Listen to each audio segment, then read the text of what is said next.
అనంత కరుణామయుడు అపార కృపాశీలుడైన అల్లాహ్ పేరుతో ప్రారంభిస్తున్నాను. సూర్య అన్నూర్ 7వ వివరణ 1వ రుక్కు. తండ్రి సంతానంగా పిలువబడడు. ఎవరికీ ఈమె పైన లేదా ఈమె శిశువు పైన నింద మోపే హక్కు లేదు. ఈమెను లేదా ఈమె శిశువును నిందించేవారు హజఫ్ శిక్షకు అర్హులవుతారు. ఈమెకు ఇద్దత్కాలపు భరణం, నివాస వసతి కల్పించవలసిన బాధ్యత ఇక హిలాల్ పైన ఉండదు. ఎందుకంటే ఇది విడాకుల వల్లనో లేదా భర్త మరణం వల్లనో జరిగిన ఏర్పాటు కాదు. తరువాత ఆయన జనులకు చెప్పారు, ఈమెకు శిశువు పుట్టినప్పుడు అతని పోలిక ఎలా ఉందో గమనించండి. అతను భర్త రూపం గలవాడైతే హిలాల్కు చెందినవాడు. అలా కాక మరో రూపం గలవాడైతే ఏ వ్యక్తి విషయంలో నింద మోపబడిందో అతనికి చెందినవాడు అని అన్నారు. ప్రసవం తర్వాత చూస్తే పిల్లవాడు మరో రూపం గలవాడుగా ఉన్నాడు.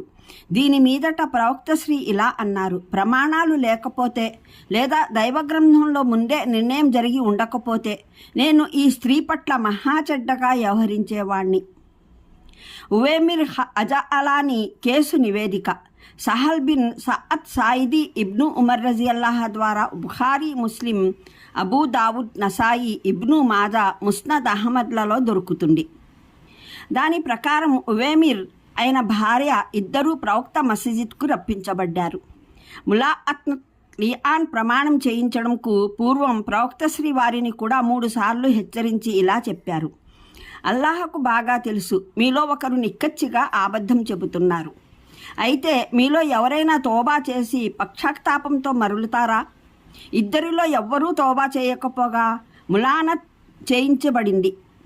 ఆ తర్వాత ఉవేమిర్ ఇలా అన్నారు, దైవ ప్రవక్త, ఇక ఈ స్త్రీని నేను ఏలుకుంటే అబద్ధం చెప్పినట్లే. ఇలా చెప్పి ప్రవక్త శ్రీ ఆయనకు ఎటువంటి ఆదేశం ఇవ్వకముందే 3 తలాఖ్లు ఇచ్చివేశారు. ఇంకా సహల్ బిన్ సఅద్ ప్రకారం ప్రవక్త శ్రీ ఈ తలాఖ్లను అమలు జరిపించారు. వారి మధ్య ఏర్పాటును స్థిరపరిచారు. ఆ పైన ఇలా అన్నారు, ఈ ఏర్పాటు పరస్పరం లియాన్ చేసే దంపతుల మధ్యన వర్తిస్తుంది. దానిపైన ఇది ప్రవక్త సాంప్రదాయంగా స్థిరపడిపోయింది. లియాన్ చేసే దంపతులను వేరు చేసి వేయాలి. ఆ తర్వాత వారిరువురు ఎన్నడూ కూడలేరు. కానీ ఇబ్ను ఉమర్ ప్రవక్త శ్రీ వారి మధ్యన ఏర్పాటు చేయించారని మాత్రమే చెబుతారు.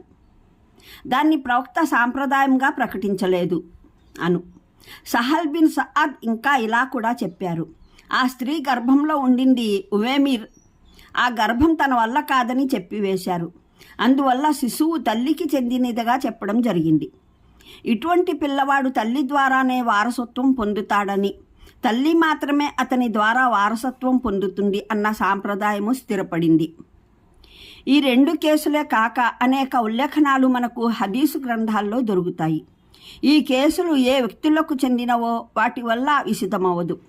వాటిలో కొన్ని వివరాలు ఈ 2 కేసులకు సంబంధించినవే కావచ్చు.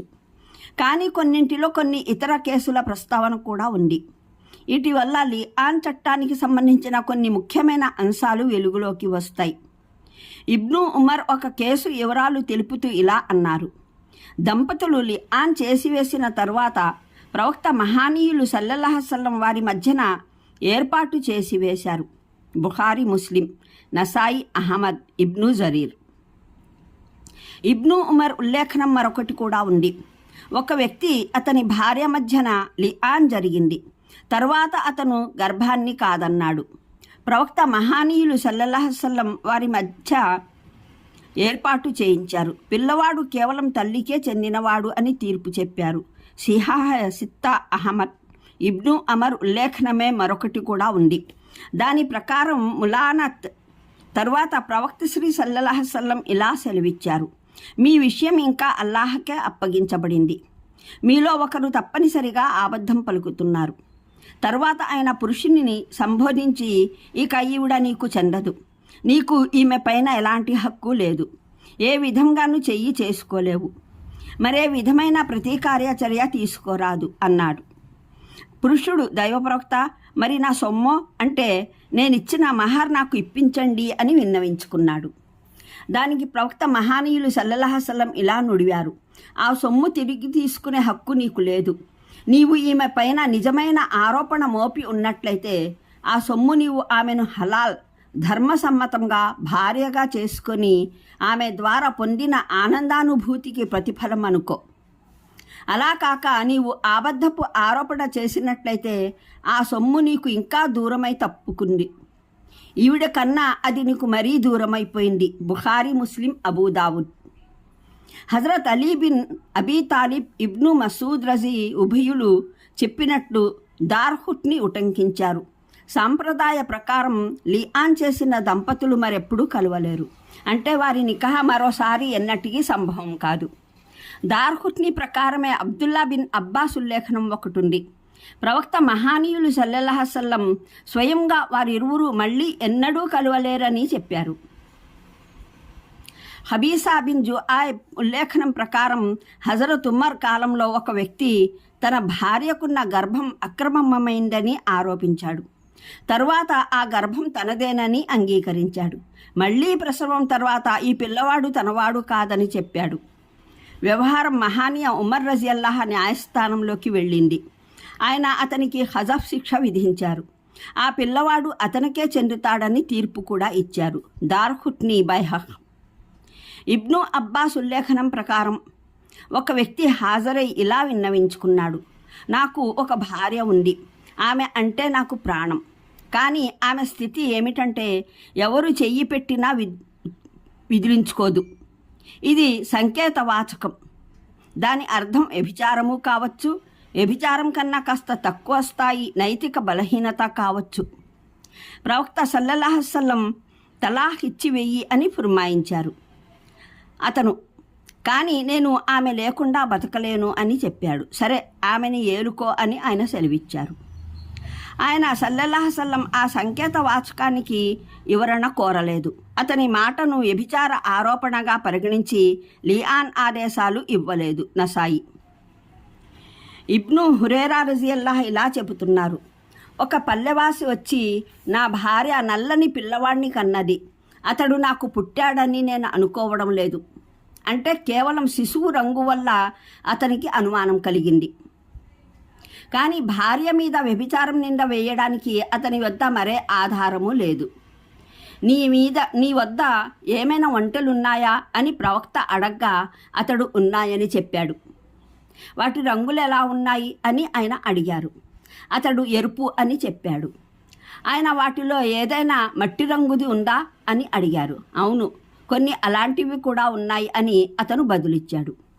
ఈ రంగు ఎక్కడి నుండి వచ్చిందంటావు అని ఆయన అడగ్గా అతను బహుశా ఏదైనా నరం లాక్కెళ్ళిందేమో, అంటే వాటి పూర్వీకుల్లో ఏదైనా ఆ రంగుది ఉండి ఉంటుంది, దాని ప్రభావమేమో వీటిలో వచ్చి ఉంటుంది అని అన్నాడు.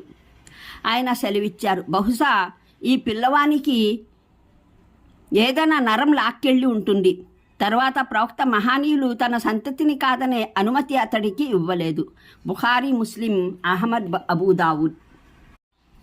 అనంత కరుణామయుడు అపార కృపాశీలుడైన అల్లాహ్ పేరుతో ప్రారంభిస్తున్నాను. సూరే అన్నూర్ 7వ వివరణ 1వ రుకు.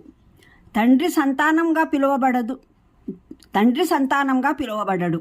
ఎవరికీ ఈమె పైన లేదా ఈమె శిశువు పైన నింద మోపే హక్కు లేదు. ఈమెను లేదా ఈమె శిశువును నిందించేవారు హజఫ్ శిక్షకు అర్హులవుతారు. ఈమెకు ఇద్దత్కాలపు భరణం, నివాస వసతి కల్పించవలసిన బాధ్యత ఇక హిలాల్ పైన ఉండదు. ఎందుకంటే ఇది విడాకుల వల్లనో లేదా భర్త మరణం వల్లనో జరిగిన ఏర్పాటు కాదు. తరువాత ఆయన జనులకు చెప్పారు, ఈమెకు శిశువు పుట్టినప్పుడు అతని పోలిక ఎలా ఉందో గమనించండి. అతను భర్త రూపం గలవాడైతే హిలాల్కు చెందినవాడు. అలా కాక మరో రూపం గలవాడైతే ఏ వ్యక్తి విషయంలో నింద మోపబడిందో అతనికి చెందినవాడు అని అన్నారు. ప్రసవం తర్వాత చూస్తే పిల్లవాడు మరో రూపం గలవాడుగా ఉన్నాడు. దీని మీదట ప్రవక్త శ్రీ ఇలా అన్నారు: ప్రమాణాలు లేకపోతే లేదా దైవగ్రంథంలో ముందే నిర్ణయం జరిగి ఉండకపోతే నేను ఈ స్త్రీ పట్ల మహా చెడ్డగా వ్యవహరించేవాణ్ణి.